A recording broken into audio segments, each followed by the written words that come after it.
The final reason I don't think you need to put your real estate in an LLC is Sasquatch. Welcome to the channel, and today we're going to be talking about why I don't think you need to get an LLC to get going in your real estate business. So a lot of people, they get analysis paralysis when it comes to real estate. They're worried about the down payment. They're worried about the liability of having renters, and they're like, oh, I have to get an LLC. I got to put this whole thing in a business entity. I'm going to tell you right now that LLC part is overrated. So the first reason I think it's overrated is because with conventional loans, you have better terms and you get a better rate. So if you do a commercial loan, which is generally what you'd be using for LLCs and business entities, they're more complicated. There's amortization tables and balloon payments you have to consider, and there's just more moving parts and pieces. Where a conventional loan, it's a 30-year payment plan. There's no balloon payment. There's no trying to determine when you're going to have to refinance or sell the property. There's less planning required. You know exactly what you're getting into from day one. And the biggest part of that is you get to hold on to more of your capital. Those commercial loans, you're going to have to come with 20% or more to get into the deal. But a conventional loan, you can put as little as 3% down, and it's even possible to put 0% down. So if you get an FHA loan, you only have to put 3.5% down, and you can actually get any home all the way up to a quadplex on an FHA loan. So you can live in one unit and you can rent out the rest. And if you served in our military, the greatest military in the world. Well, I'm not that. I mean, that's what I'm going for. But you Come on, dude. You more shredded than a Julian salad, man. Thanks. Yeah. What's the secret, dude? It's a diet. I'm just dying. Really? Yeah. Because I'm trying to come up a little, but it's just, it's tough. No, you look good. In I the mean, tips? Yeah. What? In the tips It's you like, got? like there's like the pineapple. Give me that goddamn map. Fuck you. Hey, all right now. It's possible for you to get a VA loan, and you can live in that property as your primary residence, put 0% down, and then within a year, move out of that property and turn it into an investment property. And it's a beautiful strategy that me and my wife used to grow our portfolio. As we were moving around the country in the military, I was able to actually acquire investment properties this way. And I'd refinance them out of the VA loan and into a conventional loan so we could reuse that VA loan product. And you can also use vacation home loans. So if you have a primary residence and you're looking to get another property as an investment property, considering a vacation home loan is another product that you can use. So with a vacation home loan, you only have to put 10 to 15% down on the property, which is a huge difference compared to putting 20 to 25% down for commercial loan products. The second reason I don't think you need an LLC is that you don't have to build an empire in real estate to be financially free and give your family the security that you're looking for. You can actually have a portfolio of 5 to 7 properties and live the life of your dreams. It's possible to have gross revenues of over $100,000 from a single property investing in Airbnb short-term rentals. And I will show you how to do that in future videos on this channel. The third reason is if the mortgage is in your name and you quit claim deed the property into your LLC, which is generally the way people do it, you have pierced the corporate veil.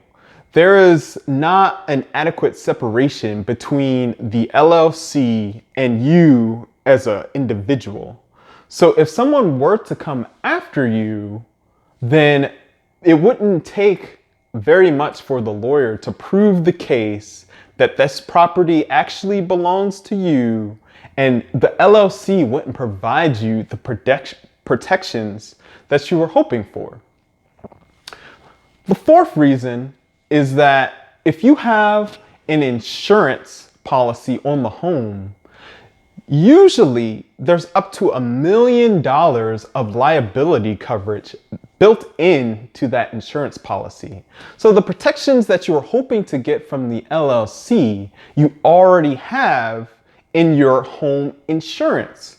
So it's unnecessary to have the LLC. And if you feel like you need additional coverage beyond that $1 million that your home insurance policy is providing, you can actually get an umbrella policy, put all your properties in it, and get additional coverage beyond the $1 million to cover you in the case of litigation. The fifth reason is the government is changing its policies with regards to corporations and businesses in real estate. So BlackRock and several other hedge funds have been buying up single family homes and residential real estate like crazy. And the government wants to curb this behavior. So this policy is being kicked around the government right now, and the language is vague enough that it might include an S corp or an LLC, and it might block you from being able to purchase real estate or even force you to sell your property. At this moment in time, it's not clear if it's going to pass or if it will affect the little guys, or if they'll be able to word it in such a way that it only targets these large hedge funds and companies. But it is a risk if you put all of your properties in an LLC that you may be the target of this future government policy.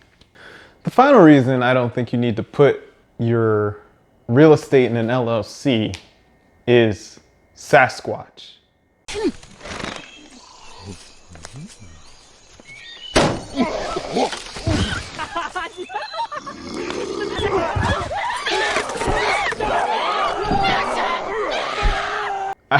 I'm joking. I'm talking about the due on sale clause.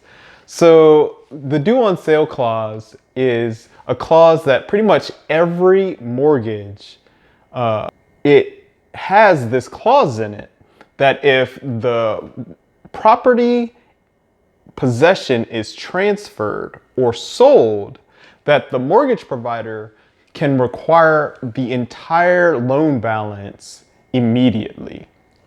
So transferring your property from you to an LLC can trigger this due on sale clause, and your mortgage provider can require the entire balance paid all at once. This almost never happens. It's Sasquatch. That's why I made the joke. Because the mortgage provider, all they care about is getting their money.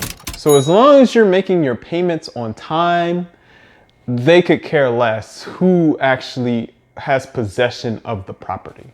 And if Sasquatch did show up in your backyard and they do trigger this due on sale clause, it's not that big of a deal.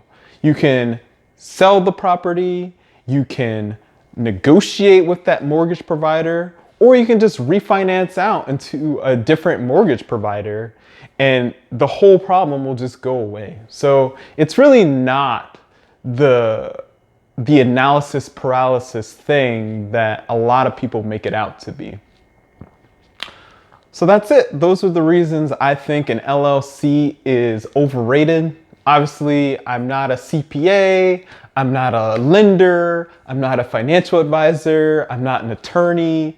I'm just a fellow traveler on this financial journey just like yourself. So you have to do your own diligence, validate what I'm telling you is true before you take any actions based on anything I've said in this video. If you got something out of it, please like and subscribe. It really helps the channel more than you know. If you thought something was funny, if there was something in the video that you really want another video on, please comment below. And I'll catch you guys next time.